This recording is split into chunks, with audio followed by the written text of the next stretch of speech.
салом ба ҳама дӯстони азиз, хушомадед ба канал. Пас аз як ҳафтаи оромӣ дар YouTube мо ниҳоят баргаштем.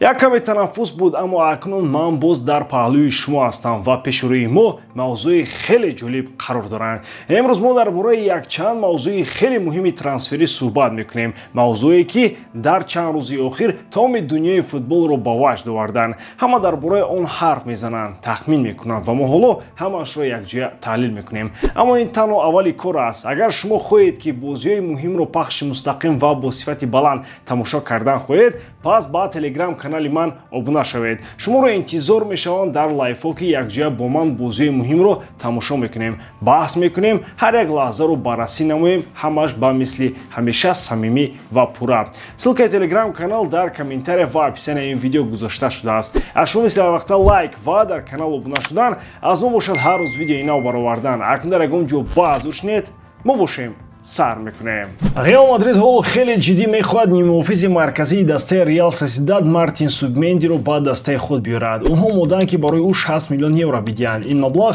дар шартномаи ӯ зикр шудааст. Субменди аллаке кайҳо дар доираи таваҷҷӯҳи роҳбарияти Реал қарор дорад ва акнун онҳо мехоҳанд ӯро воқеан харидорӣ кунанд. Субменди бозингари 26 сола ки ҳамчун нимуҳофизи дифоӣ бозӣ мекунад, ӯ бо бозии устувор ва роҳбарии худ машҳур аст. Дар мавсими ҷорӣ дар Ла Лига ӯ 27 бозӣ гузаронд, 2 гол ва як паси голи дод. Соли гузашта дастаи Ливерпул низ омода буд ки барои ӯ 60 миллион евро пардозад, аммо худи Субменди рад кард ва қарор дод дар Реал Сосидад бимонад. На танҳо Реал, балки бошгоҳии дигар низ ба Субменди таваҷҷӯҳ доранд. Масалан, Манчестер Сити ва Арсенал низ мехоҳанд ӯро ба ҳайати худ гиранд. Дар ҳамин ҳол Реал Сосидад аллаке ба ҷустуҷӯи ивазкунандаи эҳтимолӣ шурӯъ кардааст. Яке аз номзадҳо нимуҳофизи дастаи Фламенго аз Чили Эрик Пулгар мебошад. Агар Субменди ба Реал Мадрид гузарад, маркази майдони Реал хеле қавитар мешавад, махсусан агар дар ҳайати даста тағйиротҳои дигар низ шаванд. Субменди бо сабқи бозии худ ки мисли Серхио Бускетс аст, хеле хуб дар идоракунии суръати бозӣ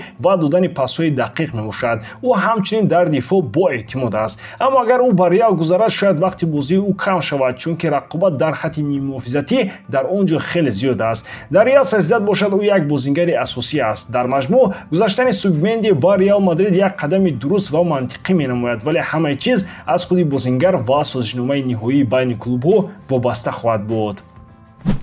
Сармураббии нави Манчестер Юнайтед Рубен Аморим мехоҳад хатти ҳамлаи дастаашро қавитар кунад ва барои ин нияти овардани вингери дастаи Спортинги Лиссабон Франсишко Тринкауро дорад. Аморим қаблан бо Тринкау дар Спортинг кор карда буд ва ӯро бозингари хеле хуб мешуморад. Тринкау вингери 25-солаи Португалия аст ки бо техникаи аъло, суръати баланд ва қобилияти эҷоди вазъиятҳои хатарнок машҳур аст. Ӯ аллаке дар мавсими 2021-22 дар Премер-лигаи Англия бозӣ карда буд, вақте ки аз Барселона ба Вулверхэмптон ба иҷора дода шуд. Ба ғайр аз Манчестер Юнайтед, клубҳои дигар англисӣ, Арсенал ва Ньюкасл низ ба Тринкау таваҷҷӯҳ доранд. Ин метавонад кори Юнайтедро барои ба даст овардани ӯ душвортар кунад. Худи Спортинг низ мехоҳад ӯро дар даста нигоҳ дорад ва нияти дароз кардани шартномаашро дорад. Тибқи иттилои рассонаҳо, арзиши Тринкау тахминан 25 миллион евро мебошад, вале бо назардошти рақобат байни клубҳо ва хоҳиши Спортинг барои нигоҳ доштани бозингар, эҳтимол дорад ки нархи ӯ боло равад. Агар Тринкау ба Манчестер Юнайтед гузарад,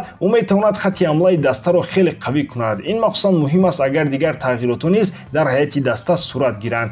Вале барои ин Манчестер бояд бо Спортинг ва бо худи бозингар ба мувофиқа расад. Ғайр аз ин, дигар клубҳо низ ба ӯ таваҷҷӯҳ доранд. Аз тарафи дигар, баргаштани Тринкау ба Премер-лигаи Англия метавонад хатарҳо низ дошта бошад, зеро таҷрибаи пешинаи ӯ дар Вулверхэмптон чандон барҷаста набуд. Бозгашт ба ритми тез ва сабқи ҷисмонии футбол дар Англия метавонад вақт гирад. Аммо бо роҳбарии Аморим ки хуб медонад ӯ чӣ қадар қобилият дорад, Тринкау метавонад худро нишон диҳад ва як бозингари асосӣ шавад. Дар маҷмӯъ, ин гузариш барои ҳар дуи тараф, Тринкау ва Манчестер Юнайтед, як имконияти ҷолиб аст. Барои клуб имкони гирифтани як бозингари ҷавон ва пуриқтидор, барои бозингар фурсате барои дурахшидан дар сатҳи баланд. Вале муваффақияти ин гузариш аз бисёр чиз вобаста аст: шартҳои молиявӣ, рақобати дигар клубҳо ва тавони худи бозингар барои мутобиқ шудан ба футбол дар Англия. дар чанд рӯзи охир хабарнигорони англисӣ зиёд менависанд ки Харри Кейн ҳамлагари дастаи Бавария метавонад ба Ливерпул гузарад. Гуфта мешавад ки худи Кейн мехоҳад ба Англия баргардад ва дар ватанаш футболбозии худро ба охир расонад. Ливерпул бошад яке аз клубҳои асосӣ аст ки мехоҳад ӯро ба даст орад. Кейн соли 2023 аз Тоттенхем ба Бавария гузашт. Дар тӯли ин вақт ӯ барои дастаи олмонӣ 82 бозӣ анҷом дода, 76 гол зада ва 23 паси голӣ додааст. Ҳарчанд ӯ дар Бавария хуб бозӣ мекунад, вале худаш мехоҳад ба Англия баргардад ва онҷо карьерашро ҷамъбаст кунад.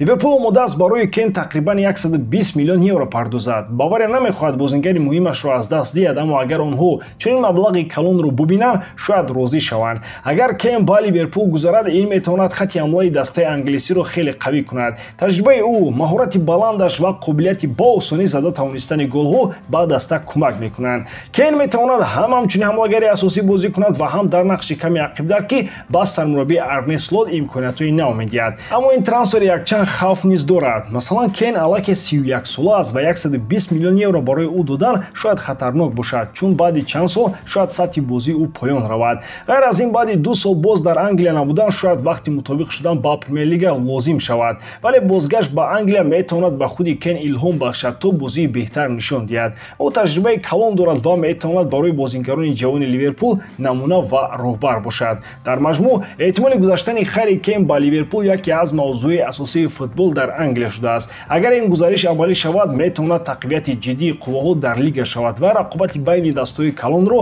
бозам бештар кунад.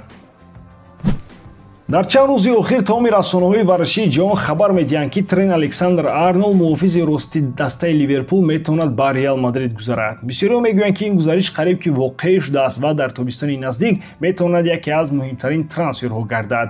Хабаркаши маъруфи футбол Фабрицио Романо тасдиқ кард, ки Реал ба намояндагони Александр-Арнолд расман пешниҳод ирсол кардааст. ҳоло онҳо дар бораи шартҳои шартнома гуфтугӯ доранд ва аз натиҷаи хуби гуфтушунидҳо боварӣ доранд. Шартномаи Трент бо Ливерпул то 30 июни соли 2025 амал мекунад, ки ба ӯ иҷозат медиҳад бо дигар клубҳо гуфтугӯ кунад. Хабарҳо мегӯянд, ки Реал мехоҳад ба ӯ шартномаи 5 сола ва маоши солонаи тақрибан 15 миллион евро пешниҳод кунад. то андоз. Аз нуқтаи назари футбол, агар Трент ба Реал гузарад, дастаи испанӣ дар муҳофизати рост қавитар мешавад. ӯ бо суръати баланд, пасҳои дақиқ ва иштироки фаъол дар ҳамлаҳо машҳур аст. ин ҳама ба сабқи бозии Реал мувофиқ аст. таҷрибаи ӯ дар сатҳи олӣ, аз ҷумла ғалаба дар Лигаи Чемпионҳо бо Ливерпул, ӯро бозингари арзишманд мегардонад.